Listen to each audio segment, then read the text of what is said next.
Dear Lord, how can I express myself to you? And they said a series of many things to Lord Chaitanya. And Lord Chaitanya, the Supreme Personality of Godhead, was moved by their humility. That's the best part of it. He told them, instantly initiated them. With Dabir Khas Sakara Malik, I said Sakara Malik and Dabir Khas, Agji Hobe Dunhara Naam, Rupa Sanatana, Dhainya Chada Tumi Tumare Dhainya Fate Moramana. Please give up your humility. Your humility is breaking my heart. You can imagine how genuine the humility would have been, that the Lord is telling them, stop being humble. It's killing me. Because they were so genuine in their humility. They were not putting it up. They could easily put it up because they were so talented, so rich, having a very high position in society, and everything that you can look for. Janmaishwarya Shutashibhir Yedamana Madhapuman. As Kunti Devi said, good birth, knowledge, money, wealth, position, everything they had, fit to go mad, Madha. But they were so humble. Why? Because they had devotion to Krishna. They were pure devotees. So this is one example of an attendant quality of humility automatically manifesting. If you can try hard being so humble, it will be very difficult. You'll have to put it up. You have to work hard to be humble. So that's the shloka here saying, you don't have to work on being humble, tolerant, patient, dada. You don't have to separately work on them, which is what in the material world people do. You have courses and seminars on how to be humble, how to be this, how to be that. They'll never make it. They never make it. It's mentioned here. How can you be having these qualities? Mano rathen asati dhavato bahi. You cannot have these qualities. Because by simple logic, all the time, manoratha, the chariot of the mind, is being driven by you. Asati, asat means untruth, not real. Dhavato, you're running in this material world with all these material desires. Asati dhavato bahi, externally. You're very busy in the external. And you're kept busy in the external by material nature. What good quality can you have? It's impossible you'll have any good quality. Right? So sometimes we see people, touted as very great people and very good quality and this and that. A few days back was Gandhi's birthday. Of course, in India they call it Gandhi Jayanti and all that. And he's known to be a person of very good qualities. And Prabhupada also supported that to some extent. At different times he mentioned different things. But people knew that he was a saintly man. But he was famous, but he was not famous for being a devotee. He was not famous for being a devotee. He was famous for being a good man, saintly man, fair guy, non-violent person, materially good, accepted qualities. In the material world, I think these are spiritual qualities. If you're compassionate, you're doing a spiritual side of it. If you're a little charitable, you do a little spiritual activity, all that. But really speaking, these are not spiritual qualities. These are qualities of a sattvic person. These are qualities of a dharmic person. You may do all your swadharma very nicely. You may be a nice guy in this world. But according to Bhagavatam, he says, so what? That's the best part of it. He says, so what? If you're a good guy, so what? Kovarta apta abhajato swadharmatah. Tyaktva swadharmam charanam bhujam harer Bhajan apakavo atapate tato yadi. The Bhagavatam says somebody who understood about Krishna consciousness, not very qualified, but then he made a decision, no, I must do this. It makes a lot of sense. I may not be a great devotee, I may not even be having great qualities, right? But intelligence tells me this is the best thing to do. It's been confirmed, whatever I'm saying. Thank you. Tyaktva swadharmam. Tyaktva means giving up. Swadharma means all the great good activities that you're supposed to do in Varnashrama and everything. Tyaktva swadharmam. Charanam bhujam harir. Went and embraced the lotus feet of Krishna. Forget it. I'm just surrendering. And what happened? Bhajan apakko atapate tato yadi. Gave up this side. Forget the world, forget the duties, forget everything. Tyaktva swadharmam. And went and held Krishna's lotus feet and started devotional service. But bhajan apakva, not pakva. Because of not doing devotional service properly also, fell down from there. Bhajan apakvo, patet adi, na patet. Patet means fell down from there also. The Bhagavatam says, so what is wrong? You have still profited. Ko vartha apta abhajatam swadharmata. Better than that guy who does all his dharma properly and never worships Krishna is to attempt, give up everything and attempt and fail. That's still better. This is Bhagavatam logic. This is Bhagavata's logic. So what if you have all the great qualities? So what if you have 1 million likes on social media? So what if you're that, you're this? These are our mano rate nasati dhavato bhayi. No use. Do you have devotion for Krishna? A small measure of devotion is far, far, far greater than all these qualities. Right? We must know very clearly what we are doing when we say we are practicing pure devotional service. We are practicing pure devotional service. Right? This also does not mean that you become a cruel, callous, stone-hearted person. That you're very cold towards interpersonal qualities and relationships. A devotee is not that by default he assumes the other position and becomes stone cold. No, devotee is a very humane person. Sometimes we think that by practicing devotional service, our transcendence should exceed our humanity. And we become cold. I learned this in the hard way. I remember I sort of left my home and joined as a full-time monk. And then my mom would say, you don't come home to see me, don't want to see me. I remember I'm from a large family. I have 5 sisters and 2 brothers in my Purva Ashrama. Shri Radha Kala Chanji ki. And then I was like thinking I'm a great sadhu. I become a brahmachari. I'm moving around, giving lectures and serving Krishna. And what the hell you guys do? The regular stuff.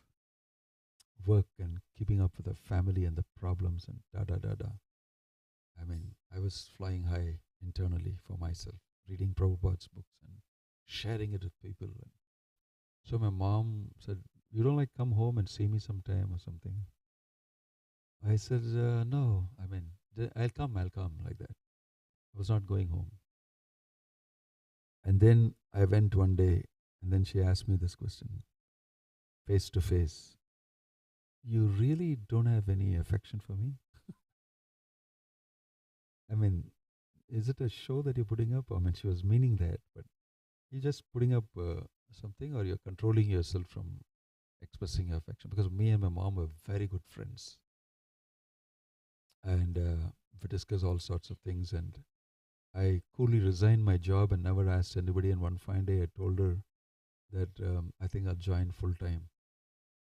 And then she for a moment was shocked, and then she looked at me and said, actually, I have 8 kids, and one kid goes this way is very good. Go ahead. For a moment, I thought that, oh gosh, you renounced me. She was very supportive. So she was testing me, but she was also chanting Hare Krishna and reading the books. She was asking me, I mean, something artificial she was feeling about you. But you don't have to, because you've joined full time, you don't have to be away from me, away from the regular stuff and all. So she asked me, you don't feel any affection or something? You become renounced or what is it? She accosted me face to face with this question. And she looked at me. I was a very experienced mom from a matriarchal family. So she just stood in front of me and said, what about it? And then I avoided her. But then I went back very disturbed. Am I faking it? Am I doing something wrong? At that time, I knew that something is wrong with the way we do things. Nothing wrong in being a proper human being, relating with people. You can be relational. You can be assertive about what you do. And at the same time, you can keep up your Krishna consciousness. But the way the mind works sometimes is challenging. Yes, we read all these shlokas and we feel that, automatically all these things will happen to me. See, it's happening to me. I've become very humble now. Look at me. I've become very knowledgeable now. Wow, look at me. Actually, all this is wrong. You simply have to be yourself. Just be yourself. And that's what most great devotees are.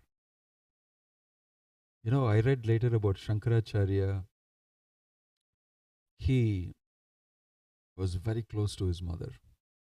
I preach in those areas. Shankaracharya's birthplace in a place called Kaladi. There's a place called Kaladi in Kerala. It's called Kaladi. Kala means leg, feet. Adi means the bottom. Okay. His mother was a widow, and he was very young. And he used to help his mom, and she'd be very encouraging to him. And he had only his mom.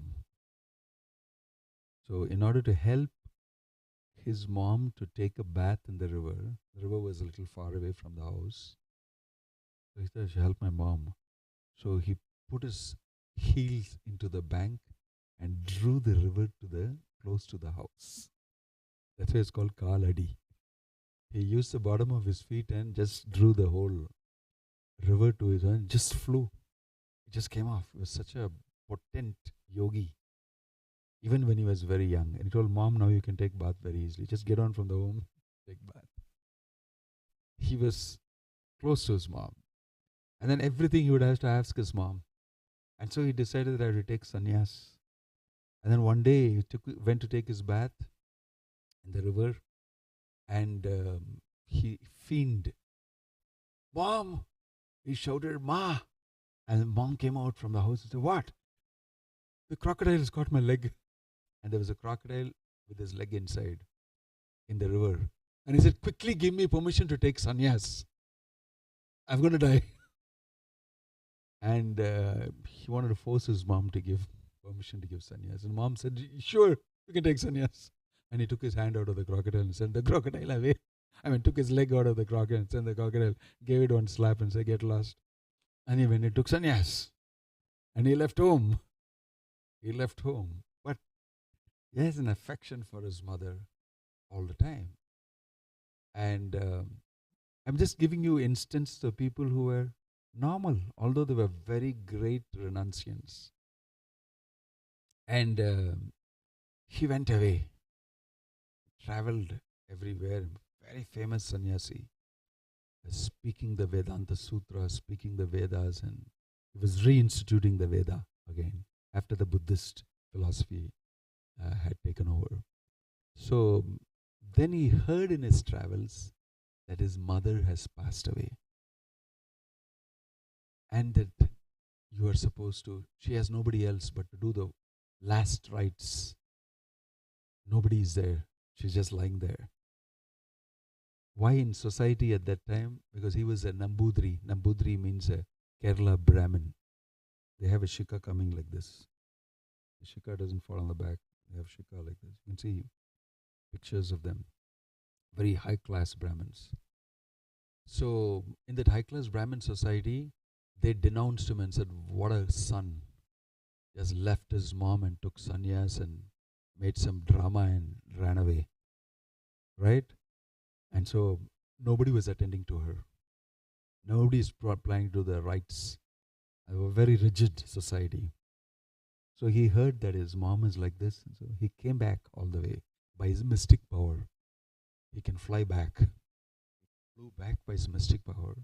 And he went around asking for, I want to buy some wood.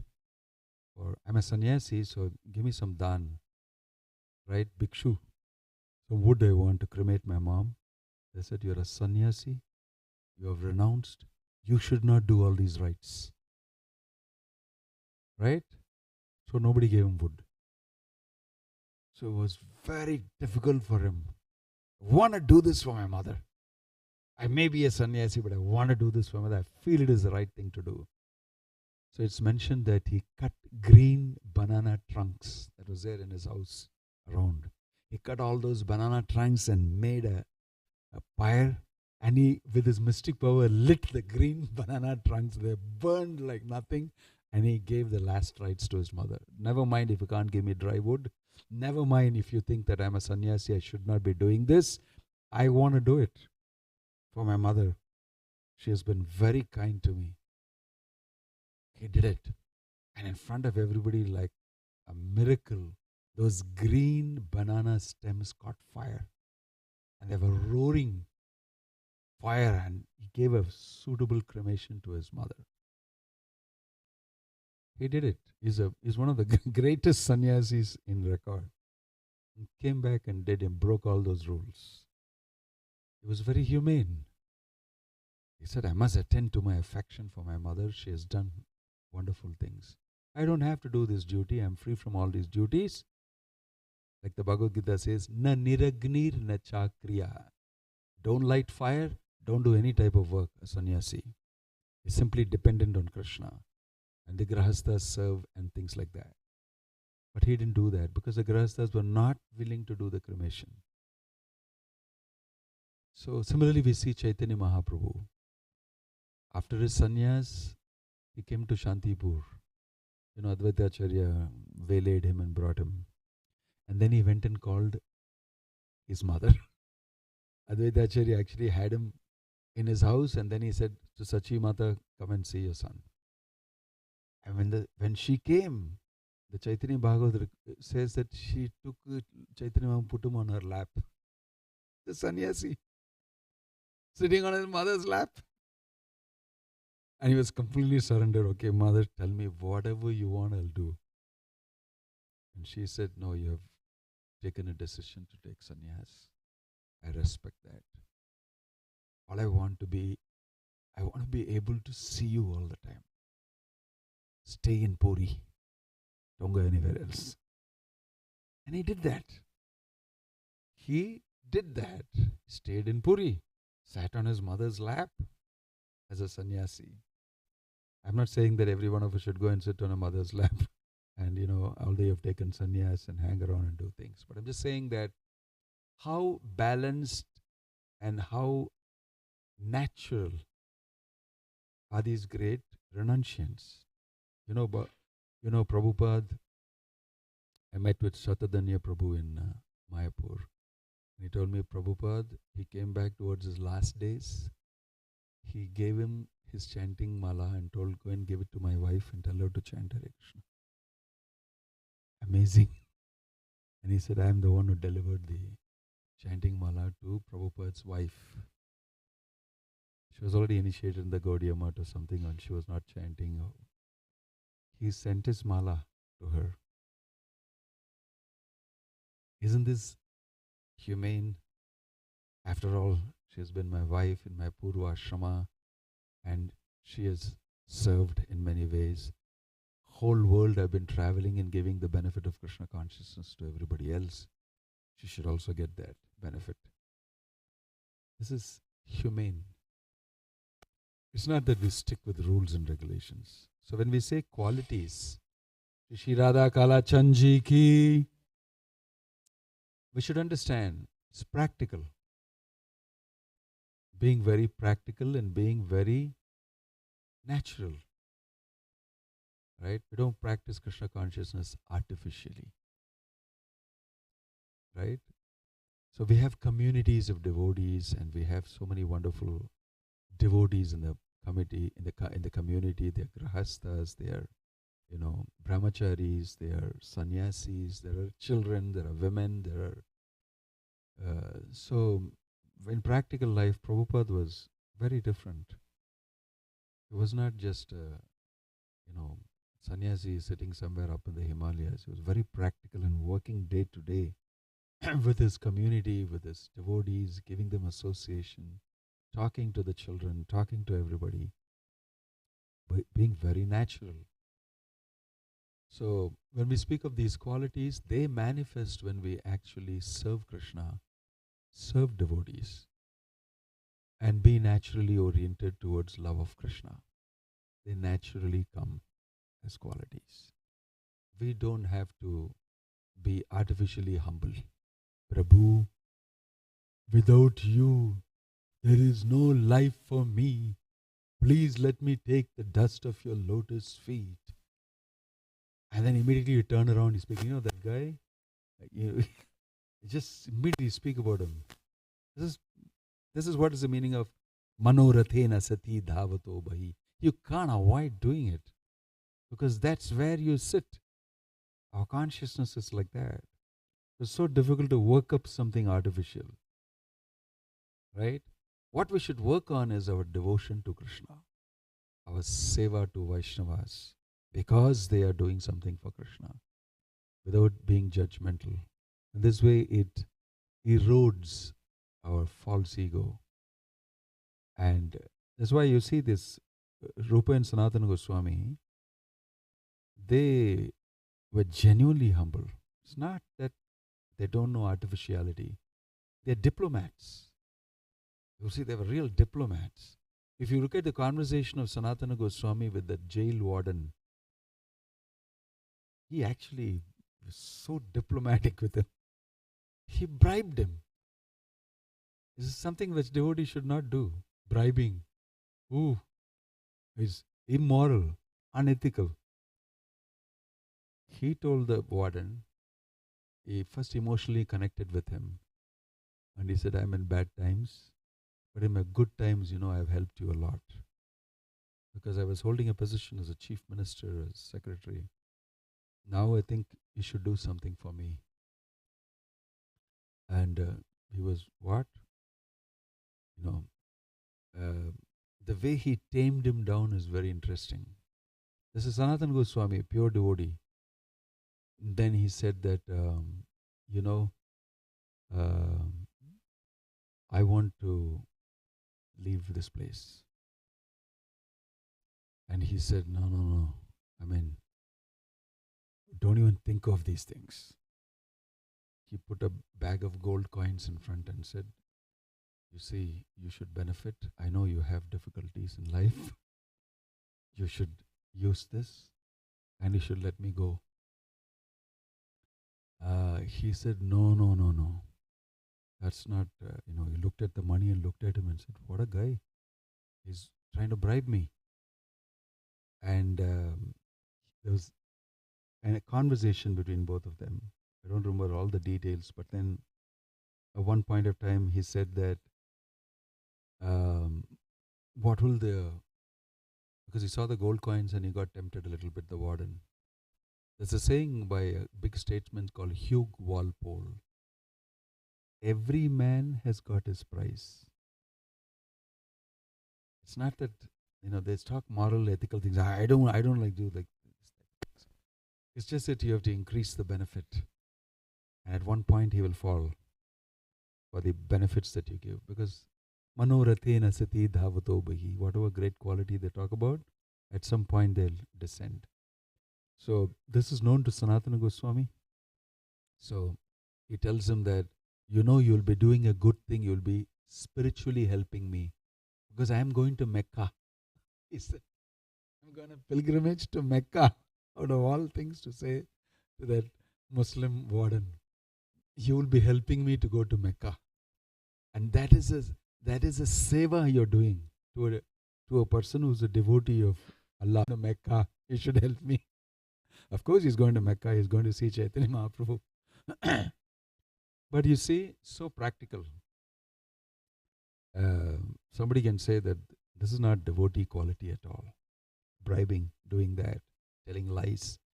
So I'm just giving you these examples about artificiality, natural behavior, humaneness. Sometimes we become prematurely transcendental, unnecessarily, and it's never going to stand. It's not going to work. Right? We should focus on serving in a service mode, serving Krishna, serving his devotees, continuing to chant Hare Krishna, and like they say, stand where you sit. And gradually you become a devotee. And these qualities appear in you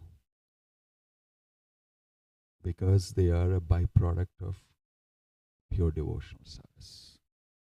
Om Tat Sat, Hare Krishna. It's exactly 8:30. I'll stop here and take a few questions if you have. I can hear you. Go ahead. Okay.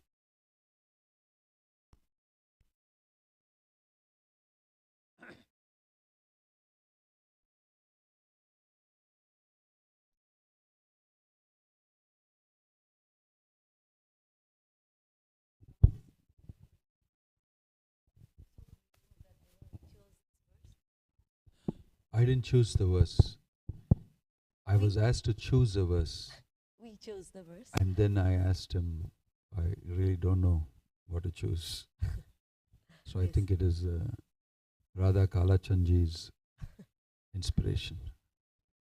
Thank you so much.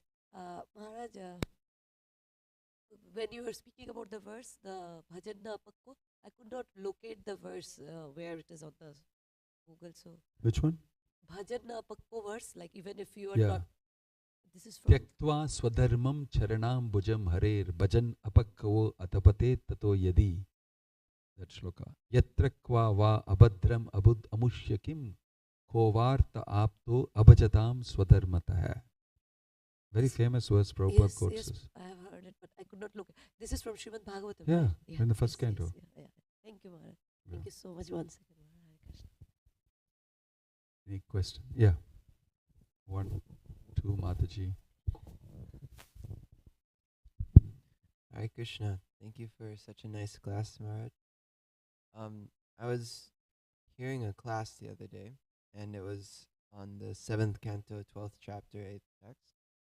And Srila Prabhupada in the purport makes this point about unnecessary association with family. And so that had me wonder what is defined as necessary association and what is defined as unnecessary association. Because he states that unnecessary association with one's mother is strictly prohibited, or unnecessary association with the sister or the daughter. So perhaps you could.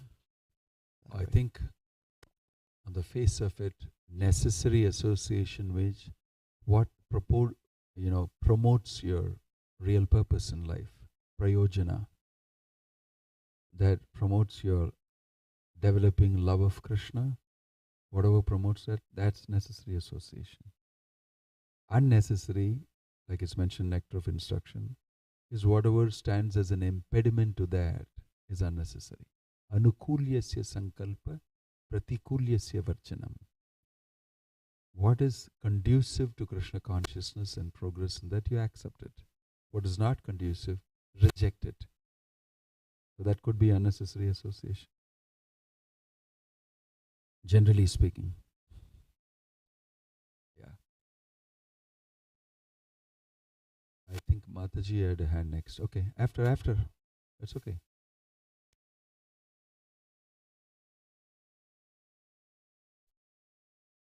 Hare Krishna.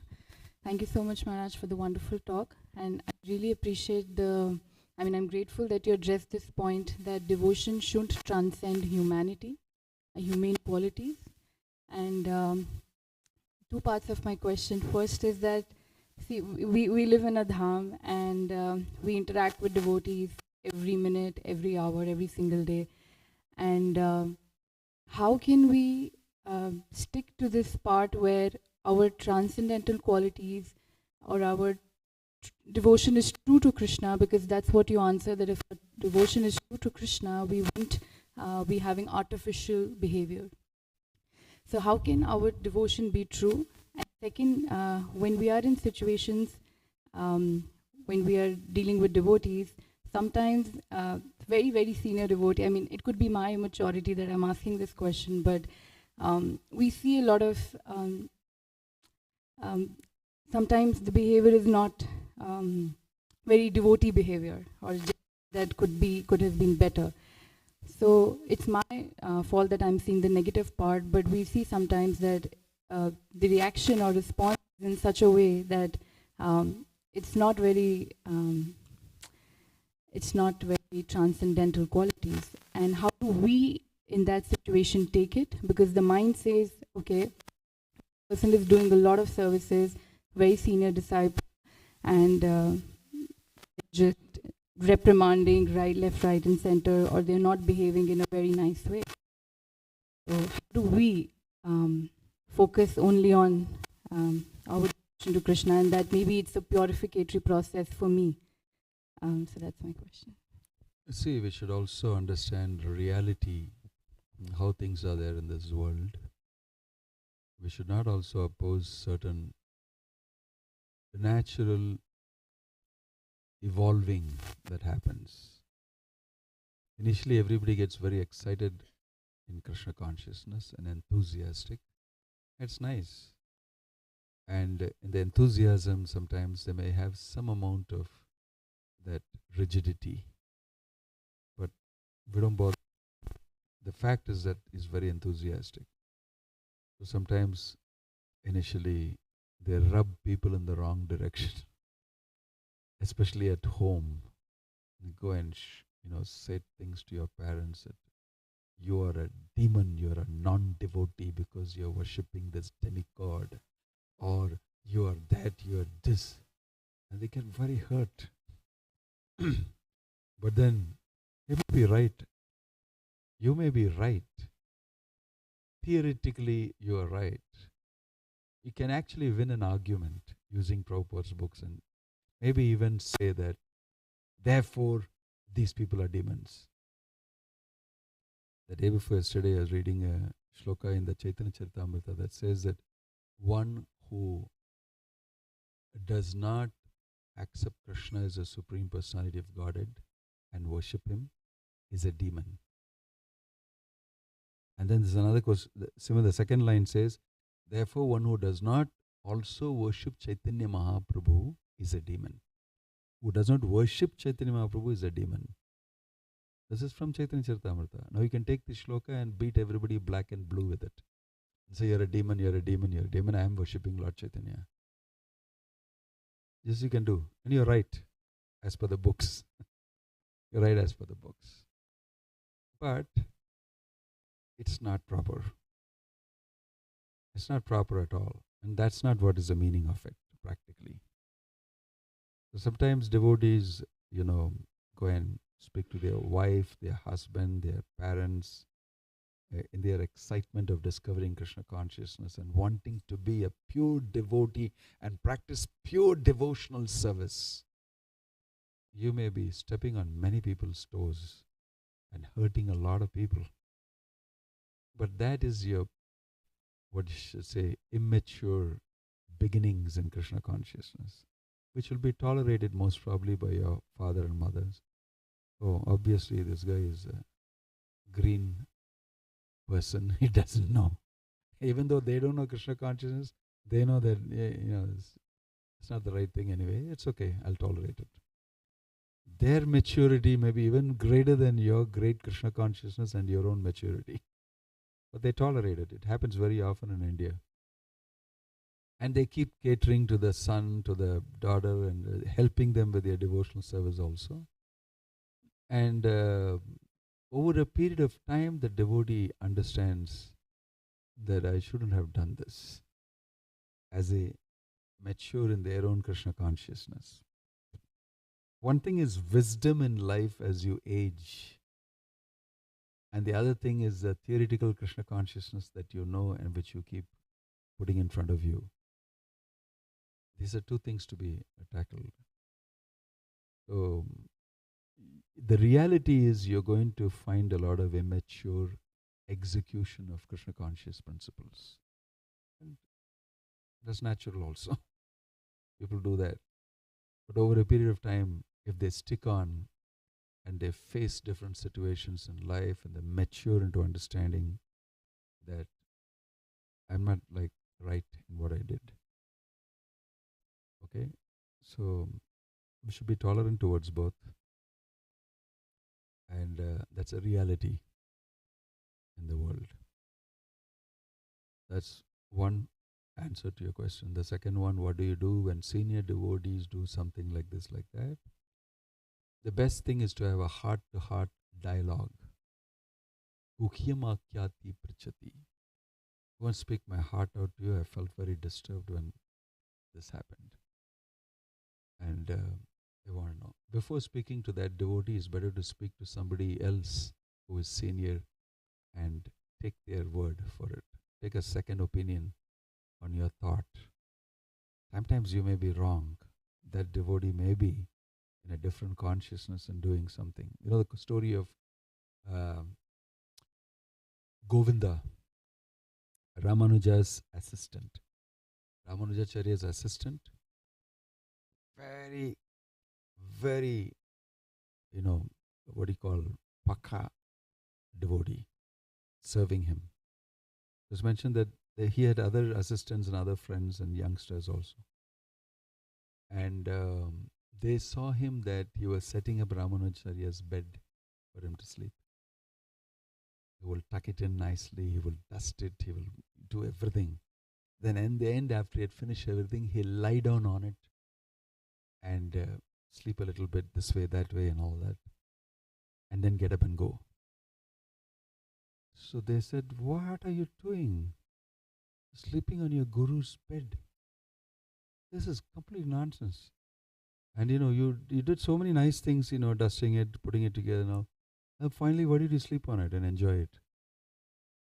And this news came up here and there. It was like the buzz. And it came up to Ramanuja. And Ramanujacharya, he knew immediately.